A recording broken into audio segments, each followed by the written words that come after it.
Hi there, I'm Rob, the writer and producer of the High Desert Pawedcast and Strategic Outreach Coordinator at the Santa Fe Animal Shelter. Hey, can I ask you a favor? Share this with everyone you know. Unlike most podcasts, this one supports so much more than just the program itself. We want to use it as a way of increasing awareness and raise funds for our organization, a 501c3 nonprofit and the only animal shelter in Santa Fe. We do not receive public funding and rely on help from donors to save the nearly 20,000 animals that we serve every year. Please consider donating or, short of that, telling people about this project. With enough listeners, we can get the High Desert Pawedcast sponsored. That way you can save lives just by listening. If you have questions or an idea for a story, please do not hesitate to contact us directly at podcast@sfhumanesociety.org. That's PAWEDCAST at sfhumanesociety.org. Enjoy the show.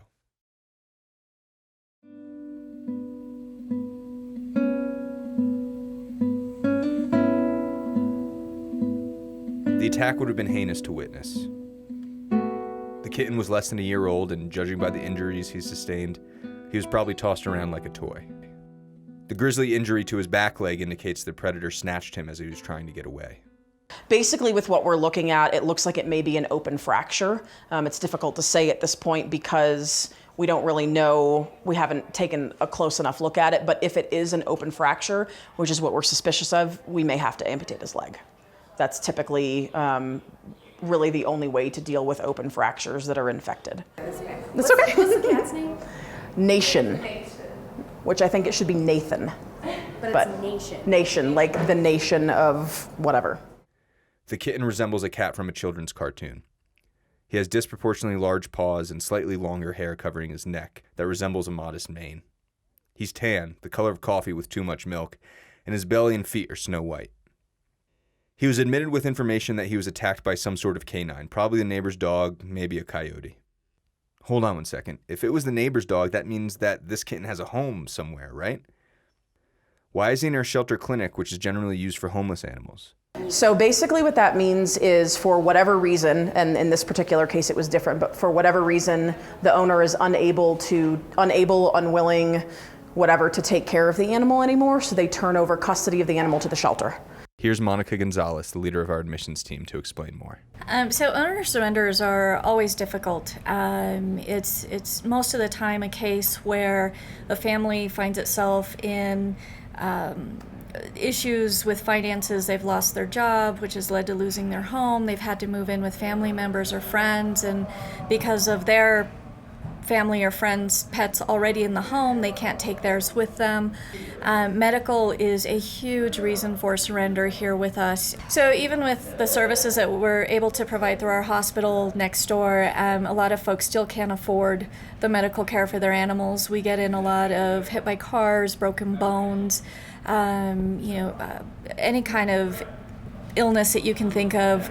Folks come in looking for help, and even with reduced services can't afford it, so they do surrender their animals to the shelter. And many times we're very lucky that we can actually care for those animals, get them back healthy, and return them to their owners, or, as it is often the case, we find them new homes.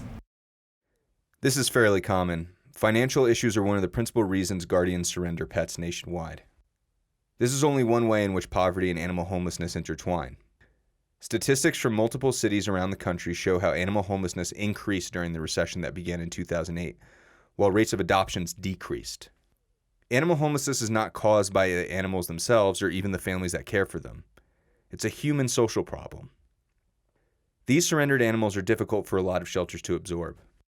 When Nation was brought to the shelter, it was determined that either the financial cost or the necessary work to rehabilitate the cat would be too much for his family to handle. They had to give him up.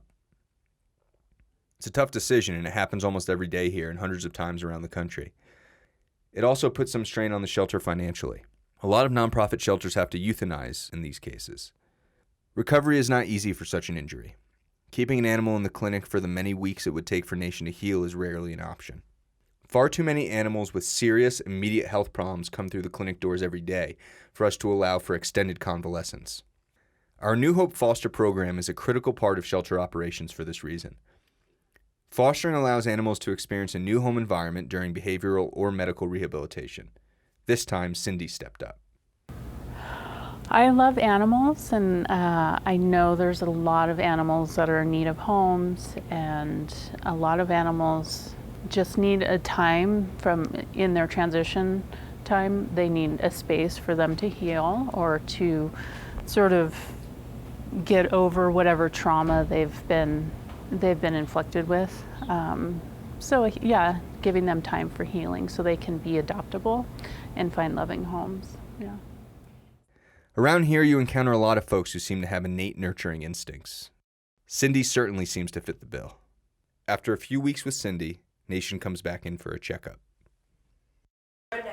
The rundown of today. So Nation came in today. He had been with his foster mom for 2 weeks, I believe, maybe 3 since his last splint change. And she said he's been doing great. He's been running around, playing with his toys, acting like a normal cat, which is great. Really kind of almost excessively using the leg that he was splinted on, which is very normal. Nation did great during his medical recovery, as well as any vet could have hoped. But now he had to confront a challenge that all shelter animals face: getting adopted. Cindy fell in love with the little limping kitten, but her lifestyle didn't allow for her to fail as a foster. Fail is the term we use to describe a foster who ends up adopting. She did, however, take the initiative to try to find him a forever home in her neighborhood. I came out one day to our front gate, and there was a little paper slipped in there, and it said, told Nation's story, who we call Mango now, told Nation's story, who maybe I don't have to give this to Helen, and if I give it to her, she's going to want this cat, but I thought, it's sort of meant to be that, this thing showed up. It's been about 6 months. I think it's probably time. I could probably handle it, but I don't know. And so we talked it over that night. And I came home and was sitting on the counter, and I go, "Oh, are we expecting?" That's right. The perfect match. Bill and Helen had lost a cat that Helen had had since she was a kitten. They were both totally heartbroken when it happened. Well, we had a cat, an orange tabby, that actually was Helen's cat, and she lived in Seattle. And then when she moved down here a few years ago, she left the cat because he was freaked out when she was moving, all the boxes and everything. So she said, "Can I bring him down?" His name is Rudy. "Can I bring him down and, just have him stay down there because it's just chaos up here while I'm getting ready to move?" "Sure, that's fine." He came down, and I've been more of a dog person most of my life. Boy, the two of us just bonded. He was such a sweet cat and such a great cat. Very dog-like, he'd follow you around, very affectionate. And so Rudy and I really bonded, although they'd had 18 years of bonding or 16 years of bonding before that. And he died last year at almost the age of 21. So very sad. And so we talked about it, and he said, "Well, let's give it a try." I said I'd call her in the morning. Yeah. You're like, "No, call her now." It was like 8 o'clock at night. I'm like, "What?" I don't know. So we called Cindy, who was fostering him, and the rest is history. Nation, you hit the jackpot, buddy, and now you have a name that's a little less weird: Mango. Mango, mango.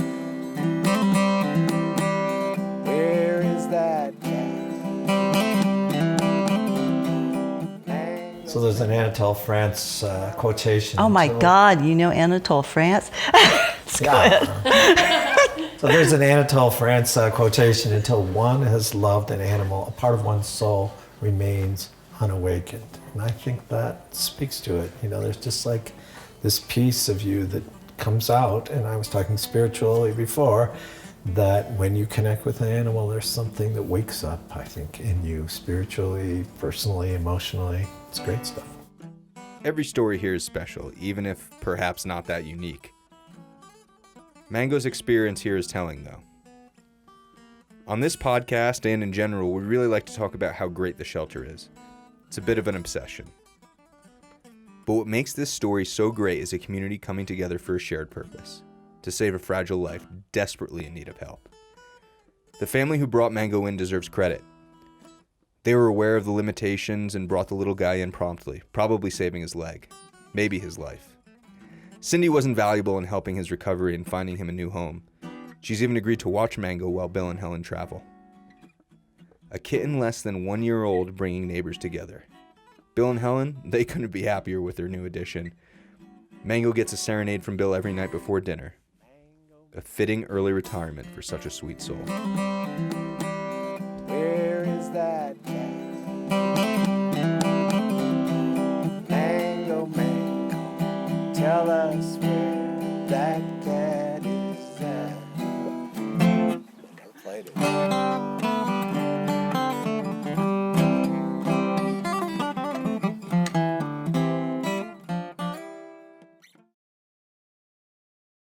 Thank you so much, podcast patrons.